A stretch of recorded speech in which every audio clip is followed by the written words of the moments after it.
नमस्कार, मी श्रीकांत उमरीकर. आपण पाहतात अनलायझर. लाईक करा, शेअर करा, सबस्क्राईब झालं.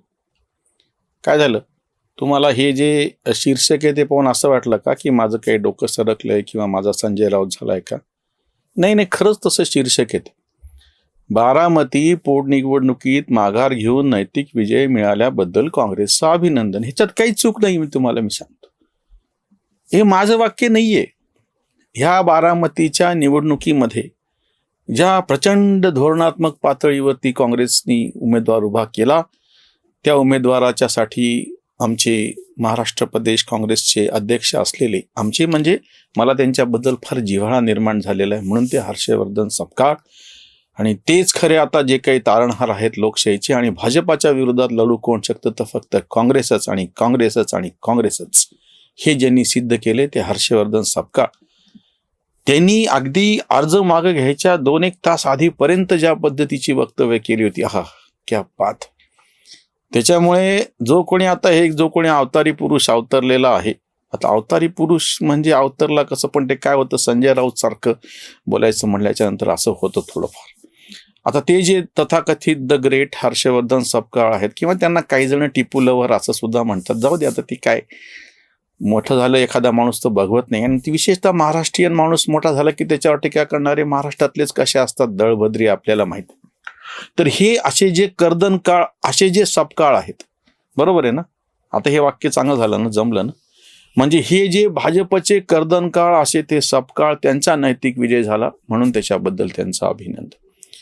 हे माझं नाहीये काही डोकं, आपल्याला तर तेवढं डोकंच नाहीये.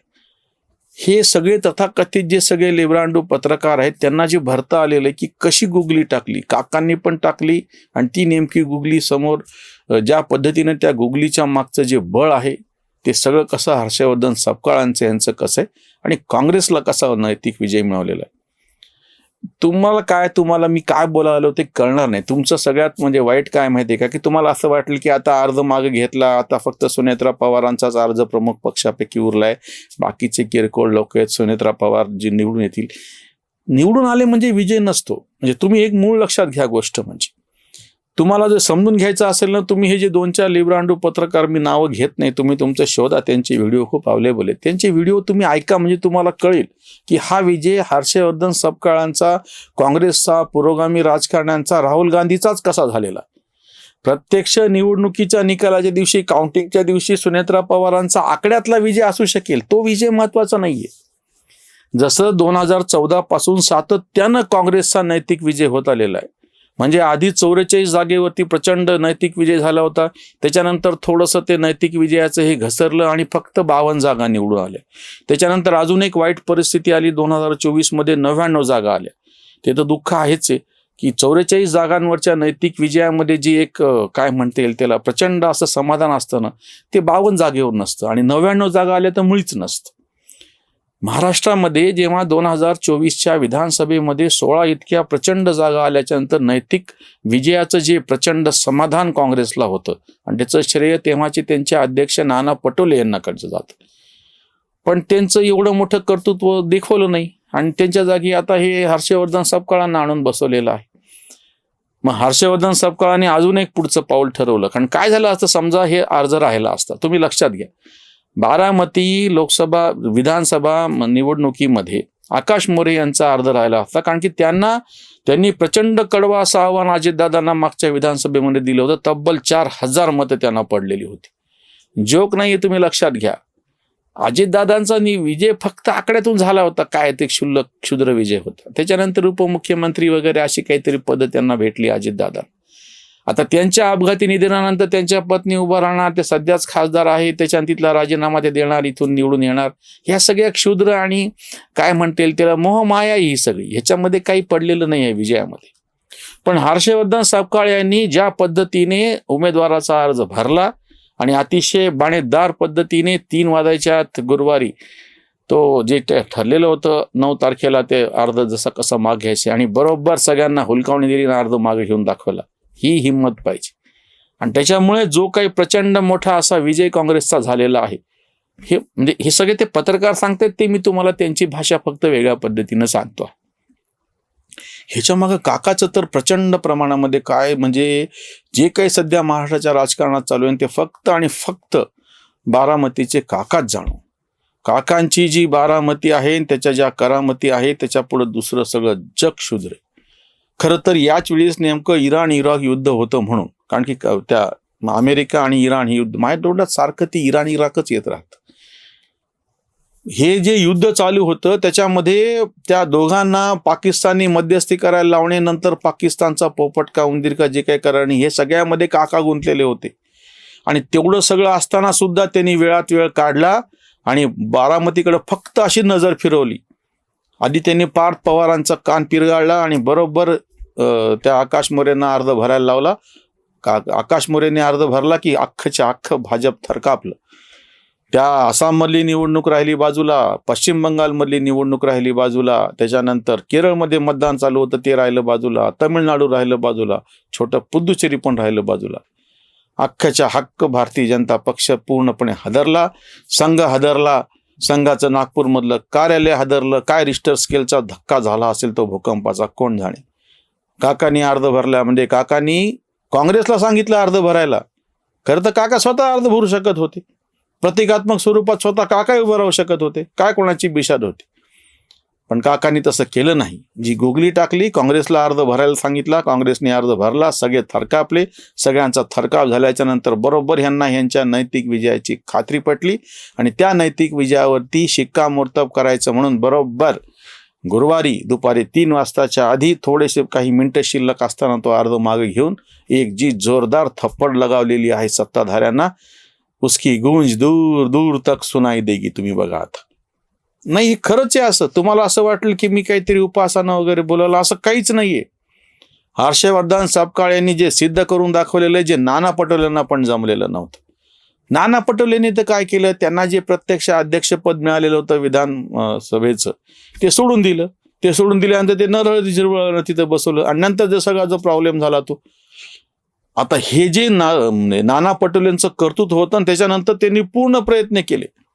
त्यांच्या स्वतःच्या जागेवरती नैतिक विजय मिळवण्याचा आटोकाट प्रयत्न केला. पण जेमतेम काठावरती त्यांना तो वाईट, अतिशय दुष्ट असा काय म्हणता येईल त्याला, खराब असा आकड्यातला विजय प्राप्त करून आमदारकीचं कठोर असं जे सगळं व्रत आहे ते स्वीकारावं लागलं. अन्यथा नाना पटोलेंनी नैतिक विजय मिळवण्यासाठी प्रचंड प्रयत्न केले होते. तसा दुसरा एक नैतिक विजय त्यांचे माजी मुख्यमंत्री पृथ्वीराज चव्हाण यांना मिळाला होता.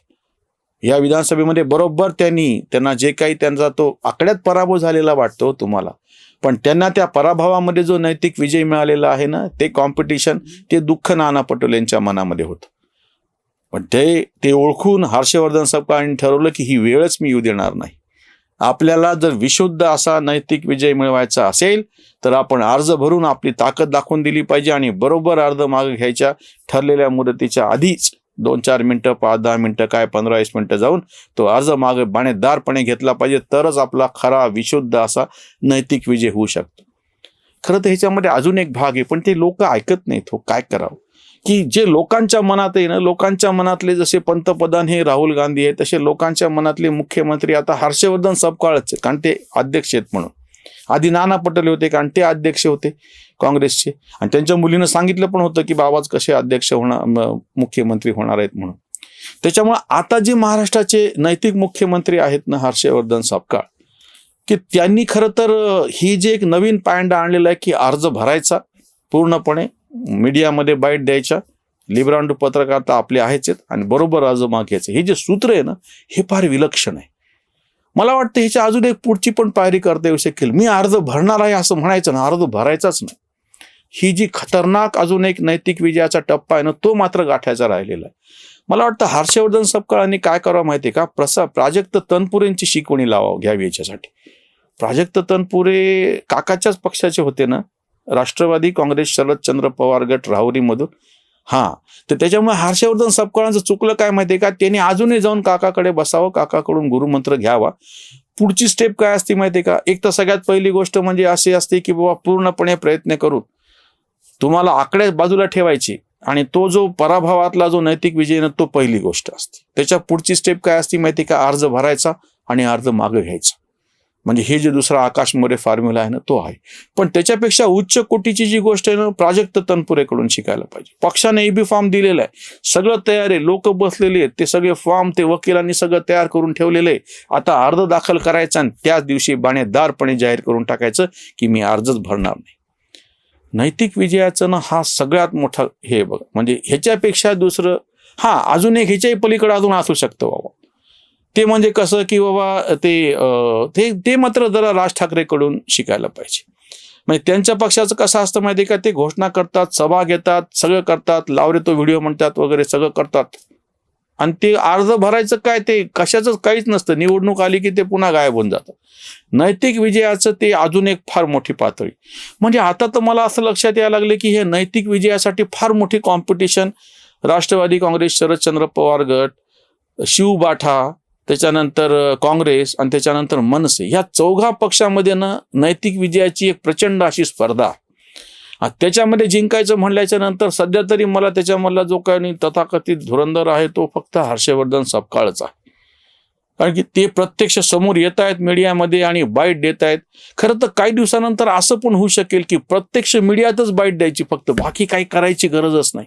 आणि बाकी थोडंफार केलं तर प्रतिसाद मिळतो, काहीतरी लोक येतात, कार्यकर्ते येतात, पोस्टर लावा म्हणतात. प्रत्यक्ष बारामतीमध्ये मध्यवर्ती भागामध्ये काँग्रेसचं कार्यालय कसं सांगावं लागतं. हे सगळ्या फार वाईट आणि क्षुद्र प्रकारच्या गोष्टी आहेत.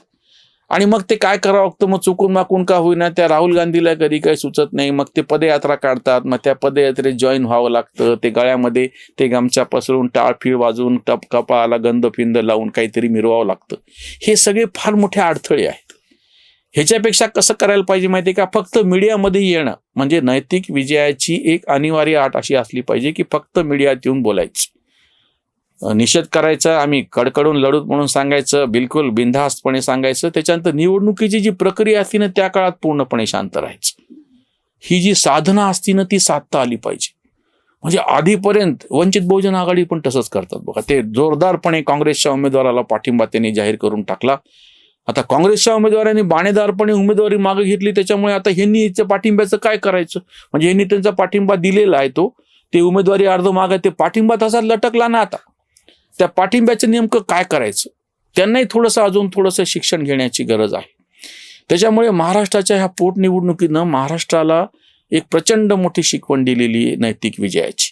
आणि ती जर कशी आहे आणि काय समजून घ्यायचं असेल तर ते काय लेब्रांडो आमचे पत्रकार बसलेले आहेत, या 2-4 जणांची व्हिडिओ आहेत, तुम्ही ते थोडेसे निर्भयपणे बघा, तुमच्या लक्षात येऊ शकेल.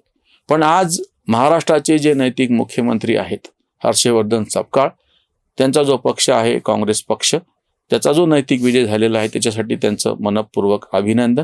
आणि त्यांचे जे समर्थन करणार आहे, माझं तर म्हणणं आहे त्यांनी अजून पुढची एक पायरी सगळ्यांनी मिळून गाठावी. आणि त्यांनी निवडणूक अर्ज भरण्याचं फक्त जाहीर करण्याच्या पेक्षाही निवडणूक अर्ज, निवडणुका ह्या सगळ्या ज्या क्षुद्र गोष्टी आहेत ना त्या बाजूला ठेवून अतिशय जोरकसपणे आपला जो नैतिक लढा चालवलेला आहे तो पुढे चालू ठेवावा, ह्याच त्यांना कायमस्वरूपी शुभेच्छा. इथेच थांबूयात. धन्यवाद. स्वधर्म जागृतीचा विधायक बुरुज